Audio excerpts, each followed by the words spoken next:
Hello student, आज आपको हम pair of linear equation in two variables में एनसीईआरटी सीबीएसई में क्लास 10 का एक्सरसाइज 3.1 में न्यू सिलेबस 2023-24 में आपको अब हम क्वेश्चन नंबर 2 बता रहे हैं।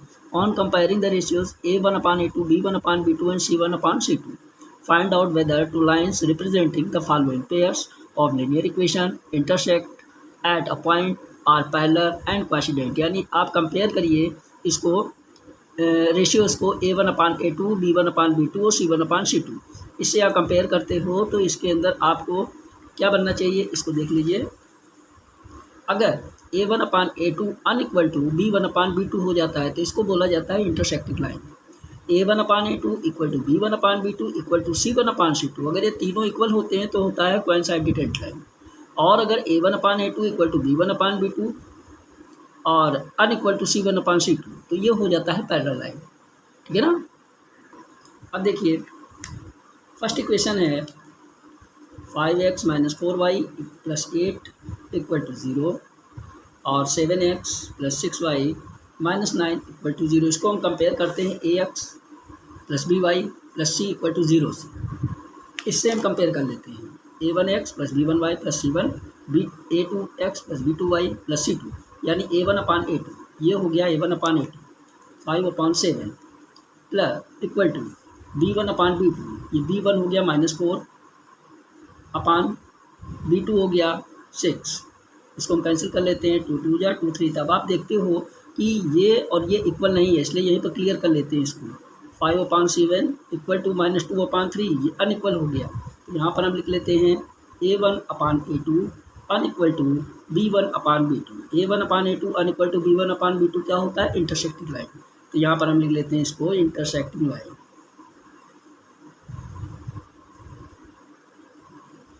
ठीक है ना। अब देखिए क्वेश्चन नंबर 2 है 9x + 3y + 12 = 0, 18x + 6y + 24 = 0। इसको हम कंपेयर कर लेते हैं a1x + b1y + c1 = 0 and a2x + b2y + c2 = 0 से हम कंपेयर कर लेते हैं। a1 हो गया आपका ये, a2 हो गया ये, यानी 9/18 equal to b1 b2 3/6 equal to c1 c1/c2 यानी 12/24। देखिए कुछ कट रहा है, इसको आप कैंसिल आउट कीजिए। 3 3 जा 9, 3 6 जा 3 1 जा 3 2 जा 3 1 जा 3 2 जा और ये 12 1 जा 12 2 जा। तो क्या आ गया यहाँ पर 1/2 इक्वल टू 1/2 इक्वल टू 1/2। देखिए तीनों इक्वल हैं, यानी a1/a2 equal to b1/b2 equal to c1/c2। ये किससे कंपेयर हो रहा है, देखिए सब इक्वल है, यानी कोइंसिडेंट है। कौन सी लाइन हो गई, कोइंसिडेंट लाइन।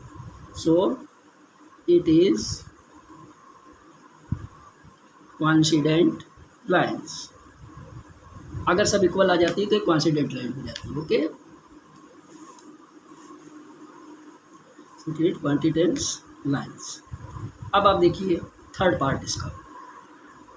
ये क्वेश्चन दी गई है, दोनों इक्वेशंस दी गई हैं। इसको भी हम कंपेयर कर लेते हैं किससे, a1x b1y c1 और a2x b2y और c2 से। इससे हम कंपेयर कर लेते हैं, यानी a1/a2 तो क्या हो जाता है 6/2 इक्वल टू क्या लिखा हुआ है b1/b2। b1 क्या है -3y, यानी -3 पान ये -y है तो यहाँ पर हो गया -1 इक्वल टू क्या दिया गया है c1/c2, c1 ये और c2 ये, यानी 10/9। अब आप देखिए काट दीजिए, 2 1 जा 2 3 जा, ये कैंसिल हो गया। तो क्या हो गया 3/1 इक्वल टू 3/1 अनइक्वल टू 10/9। आप क्या देख रहे हो, ये दोनों तो इक्वल है लेकिन ये अनइक्वल है। तो ये क्या शो करता है, a1/a2 b1/b2 unequal to c1/c2, यानी पैरेलल लाइन्स हो गई। तो यहाँ पर आप क्या लिख देते हो a1/a2 b1/b2 unequal to c1/c2, so it is parallel line, right? Question number 3 है on comparing the ratios a1/a2 b1/b2 and c1/c2। इसको कंपेयर करना है इस रेशियो से। Find out whether the following pairs of linear equations, अगर ये linear equations हैं तो ये कॉन्सिस्टेंट है या इनकॉन्सिस्टेंट है, ये शो करना है। तो कॉन्सिस्टेंट जो होता है इसका मतलब होता है कि ये इंटरसेक्ट और इसका मतलब होता है कि ये इंटरसेक्ट कर रही लाइन, तो ये इंटरसेक्टिंग लाइन हो जाएगी, यानी A1/A2 अनइक्वल टू B1/B2 अगर हो गया तो इंटरसेक्टिंग लाइन में आ गया। और जो सभी इक्वल में आ रही हैं A1/A2, B1/B2, C1/C2 सभी इक्वल आ रही हैं, तो ये हो जाता है कोइंसिडेंट, यानी इंटरसेक्टिंग और कोइंसिडेंट लाइन मिलकर के हो जाता है आपका कॉन्स्टिटेंट, ठीक है ना, कॉन्स्टिटेंट लाइन्स हो जाता है। और जिसका कोई सलूशन नहीं निकलता है, जैसे A1/A2 equal to B1/B2 unequal to C1/C2, जिसका कोई सलूशन नहीं निकल रहा है, यानी पैरेलल लाइन्स है, वो क्या हो जाता है, इनकोइंसिडेंट। ओके, अब देखिए थर्ड पार्ट है 3x + 2y = 5, 2x - 3y = 7। तो A1 इसको आप कंपेयर कर लेते हो पहले, तो on comparing A1x + B1y + C1 = 0, A2x + B2y + C2 = 0, इससे हम कंपेयर करते हैं किसको, 3x + 2y = 5। तो ये इसके टाइप में तो है नहीं, +C1 है, उसके बाद 0 है, तो आपने इसको ऐसे अरेंज कर लिया, 3x + 2y ये प्लस में इधर आया -5 = 0 हो गया। ऐसे ही 2x - 3y ये प्लस में इधर आया -7 = 0। अब देखिए इससे आपने कंपेयर कर लिया A1 A2 B1 B2 C1 C2, right. तो क्या बन गया, 3/2 = 2/-3। यहीं पर देखिए दोनों क्लियर है कि नहीं क्लियर है, नहीं क्लियर हो रहा, क्योंकि ये 3/2 ये 2/3 है, वो भी माइनस में है, तो ये अनइक्वल हो गया। अनइक्वल अगर आ जाता है तो क्या हो जाता है, A1/A2 अनइक्वल टू B1/B2, तो ये क्या शो कर देता है, इंटरसेक्टिंग लाइन। इंटरसेक्टिंग लाइन जब ये शो करेगा तो ये क्या बन जाएगा आपका, कॉन्स्टिटेंट लाइन्स। ओके, तो आप लिख देते हो यहाँ पर linear equation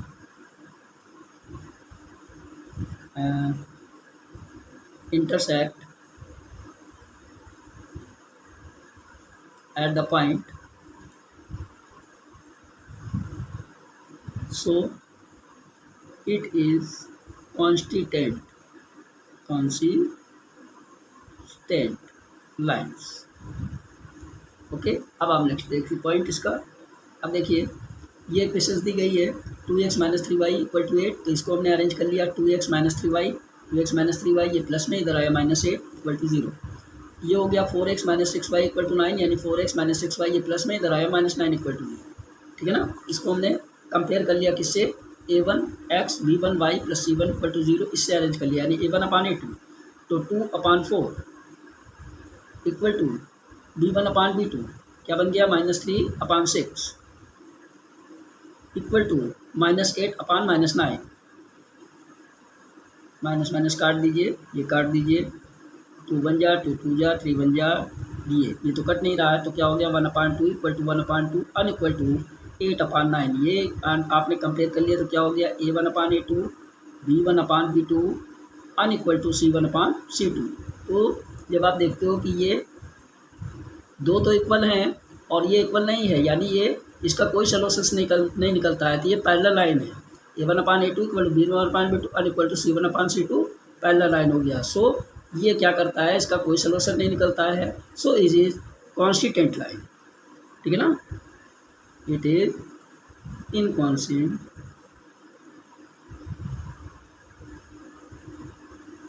lines, inconsistent line.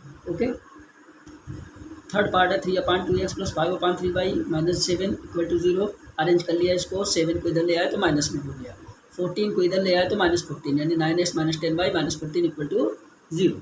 अब इसको कंपेयर कर लेते हैं, A1x B1y C1 t, इससे हम कंपेयर करते हैं, तो A1/A2 यानी 3/2/9 = 5/3/-10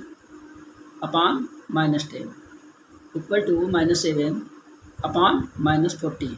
अब आप इसको देख लीजिए, इसको नीचे आ गया, 3/2 × 9 = 5/3 × -10 = इसको तो कैंसिल कर दीजिए, काट दीजिए 1/2, इसको काटिए, 3 बन जा, 3 3 जा 9, 5 बन जा, 5 2 जा, तो क्या हो गया 1/3 2 जा 6 अनइक्वल टू 1/- 2 3 जा 6। देखिए ये प्लस में आ रहा है, ये माइनस में आ रहा है, अनइक्वल हो रहा है। तो जब अनइक्वल हो गया तो क्या हो रहा है, इंटरसेक्ट लाइन कर रही है, जब इंटरसेक्ट करेगी तो क्या बन जाएगा, कॉन्स्टिट्यूएंट लाइन, ठीक है ना। linear equation intersect at the point, so it is consistent lines। तो ये लाइन हमारी कॉन्स्टिट्यूएंट लाइन बनी। ओके, फोर्थ पार्ट देखिए। अब इसमें देख लीजिए 5x माइनस 3y, ये प्लस में इधर आया -11 equal to 0, -10x plus 6y, ये माइनस में इधर आया +22 इक्वल टू 0। अब इसको हम कंपेयर कर लेते हैं किससे, ये देखिए a1x, इससे हम कंपेयर कर लेते हैं, ठीक है ना। यानी हमारा क्या हो जाएगा, 5/-10, 5/-10 इक्वल टू -3/6 और -11/22। ये चीज़ दिया गया है, देखिए कुछ कट रहा है, 11 बन जाए 11 2 जा, 3 बन जा 3 2 जा, 5 बन जा 5 2 जा। तो ये क्या आ जाता है, देखिए 1/-2 इक्वल टू -1/2 इक्वल टू, ये हो गया -1/2। अब देखिए माइनस है नीचे, इसको ऊपर ले जाना है, तो क्या कर देते हो आप, -1 से मल्टीप्लाई कर देते हैं, ठीक है ना। -1/2 इक्वल टू -1/2, तो ये आपका क्या बन जाता है, -1 बन जा -1 और माइनस का मल्टीप्लाई प्लस 2 बन जा 2 इक्वल टू -1/2 इक्वल टू -1/2। आप इसको देख लीजिए किससे कंपेयर हो रहा है, a1/a2, b1/b2, c1/c2। अब इसको आप क्या देखते हो, a1/a2, b1/b2, c1/c2, ये क्या बन जाता है, कोइंसिडेंट लाइंस। जब ये कोइंसिडेंट लाइन हो जाती है तो ये क्या कंसिस्ट करती है, ये भी आपका जो सलूशन होता है ये निकलता है, इसका पूरे का सलूशन निकल आता है, इसलिए कोइंसिडेंट लाइन हो गई। जब कोइंसिडेंट लाइन हो गई तो ये आपका क्या बन जाता है, कॉन्स्टिट्यूएंट लाइंस। तो ये क्या लिखिएगा यहाँ पर, क्या हो गया, linear equation are coincidents, so it is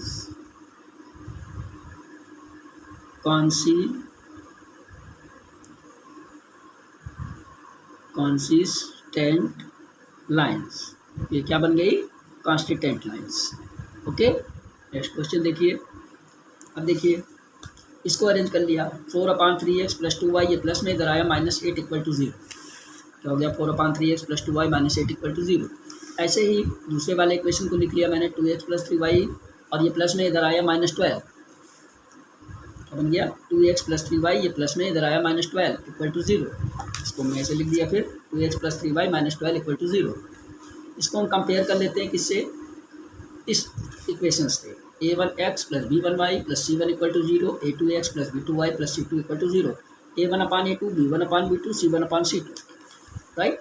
लिख लीजिए इसको, a1/a2 ये a1 हो गया 4/3 और a2 क्या हो गया 2 इक्वल टू b1 हो गया 2 और b2 हो गया 3, c2 हो गया -8 c1 और c2 हो गया -12। इसको आप नीचे ले आइए, 4/3 इंटू 2 इक्वल टू, ये तो कटेगा नहीं, माइनस माइनस कट गया, 4 2 जा 8, 4 3 जा 12, 2/3 हो गया, 2 2 जा 4, तो क्या हो गया 2/3 इक्वल टू 2/3 इक्वल टू 2/3। अब आप क्या देखते हो इसके अंदर, सभी किससे कंपेयर हो रहा है, a1/a2, b1/b2, c1/c2। ये क्या बन गया, पैरेलल लाइन हो गई, देखिए, ठीक है, सॉरी ये कोइंसिडेंट लाइन्स हो गई।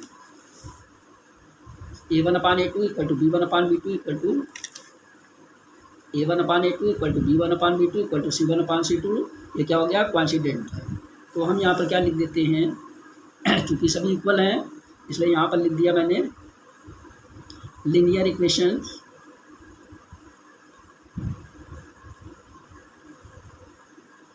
आर कोइंसिडेंट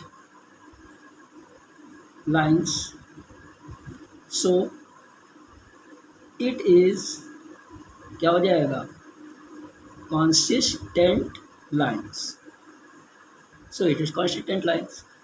अगर ये आपका a1/a2 अनइक्वल टू b1/b2 आ जाता है तो लीनियर हो जाता है, इंटरसेक्ट लाइन, तो वो भी आपका वो कॉन्स्टिट्यूएंट हो जाता है।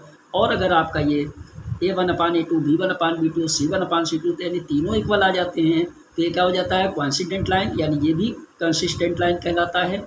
और अगर ये A1/A2 B1/B2 unequal to C1/C2 आ जाता है तो ये हो जाता है पैरेलल लाइन। तो जो पैरेलल लाइन हो जाती है इसका कोई सलूशन नहीं निकलता है, ये वाले का इसका कोई सलूशन नहीं निकलता है, क्योंकि ये दोनों तो इक्वल है, ये अनइक्वल है, इसलिए इसका कोई सलूशन नहीं निकला। सो ये कंसिस्टेंट लाइन हो जाती है, क्योंकि इसका कोई सलूशन नहीं निकला।